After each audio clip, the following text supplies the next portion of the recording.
Do your friends laugh at you for this? Is your mother-in-law always on your back about this? Or are you just bored?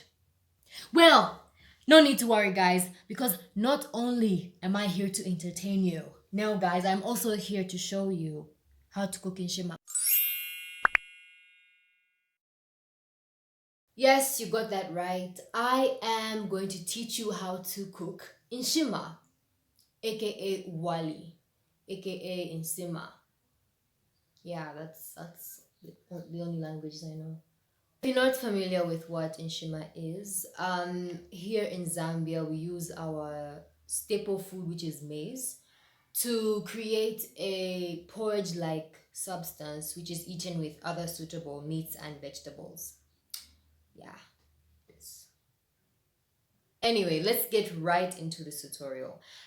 Before I show you anything, there are two methods that I know, but I'll be using this one because it's easier for me.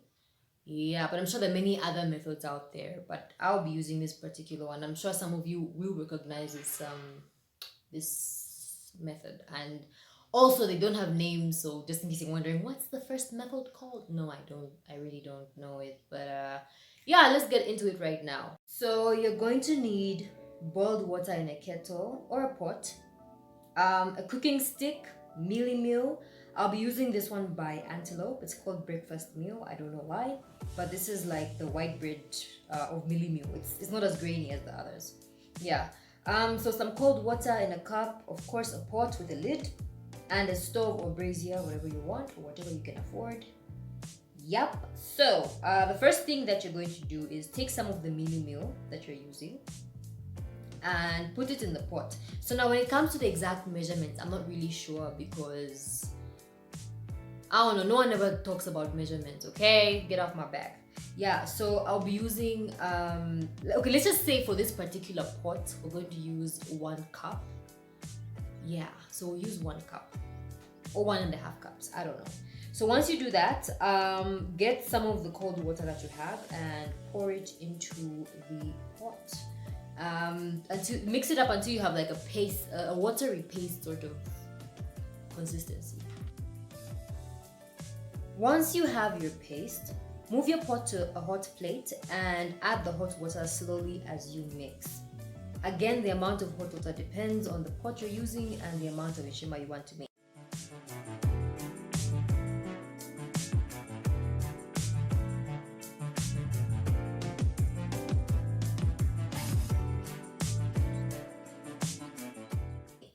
Once you're done adding the water, stir the mixture until it becomes a little thicker like this and bubbles start to form. Then cover your pot and let it simmer for about 10-15 minutes tops. So whilst our Nshima is simmering, let's just talk a little bit more about food, and African food to be exact. So Africa is such a diverse continent, but the fact that a lot of countries have their own version of this meal lets me believe that we're actually closer than we think. Okay, for example, in Ghana, and by the way, this is first-hand information, you guys. So yeah, I asked my friend Nana to give me the pronunciation so I don't mess them up. So yeah, in Ghana they have something called banku, which is basically a mixture of kondo, which I believe is fermented maize and cassava. So they mix the cassava meal and the fermented maize, and they cook it up into a dough, and it looks similar to Nshima. And then they also have something called kenke, which is similar to banku, but it's cooked twice. They first cook it like banku, then they cook it again in corn husks. Yeah, and they let it like sit, like steam in corn husks. So I'm gonna give you the visual right now.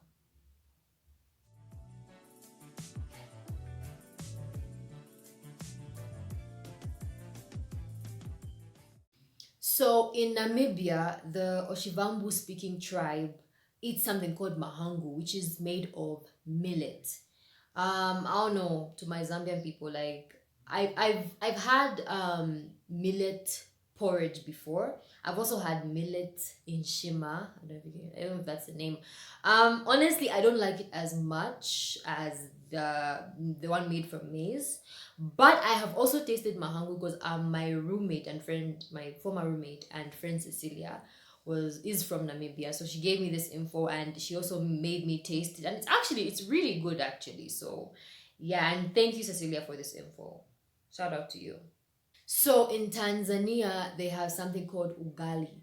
It's pretty much the same thing. It's made of maize meal as well. They also call it pap or nsima or nshima. And then in South Africa, it's just the same maize meal and it's called pap.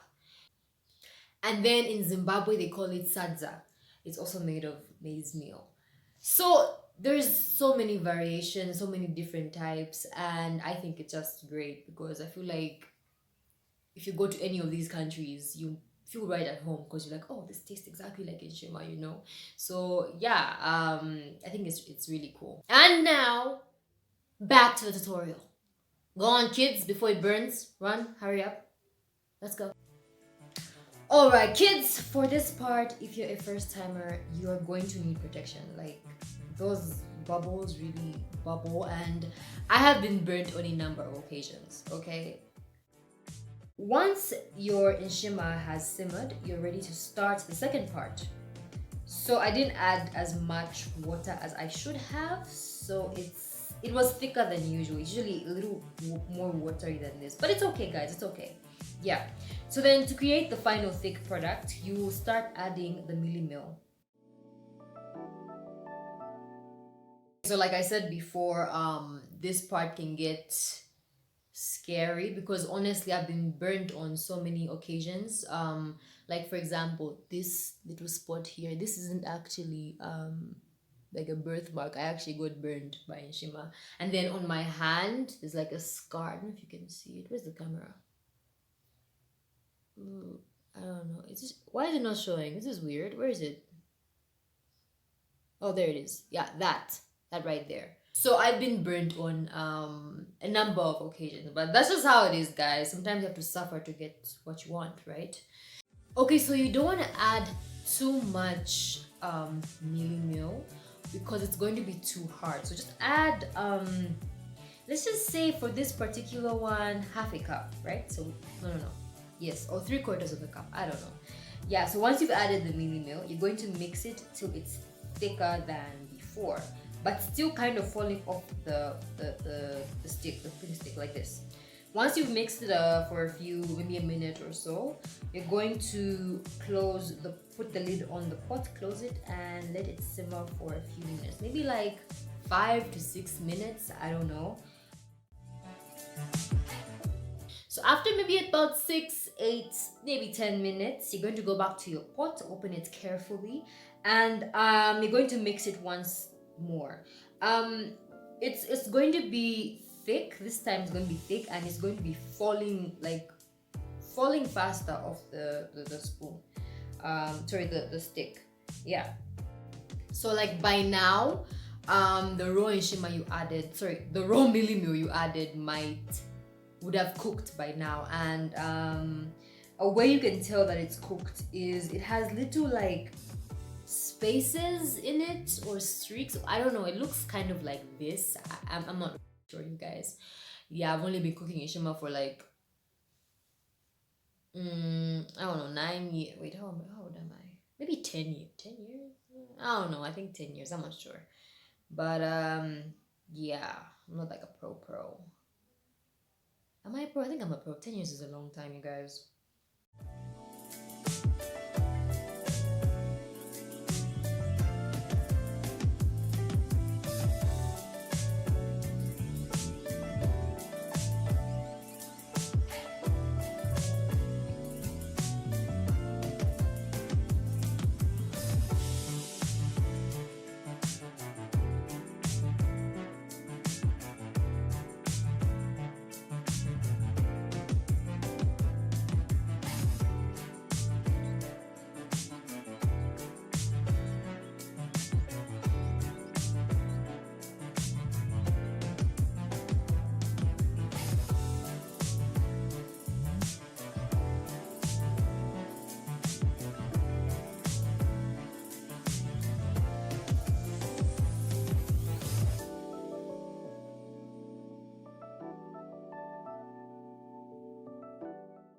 So that's it, guys. That is the tutorial. I hope it has entertained you. I hope you have learned something.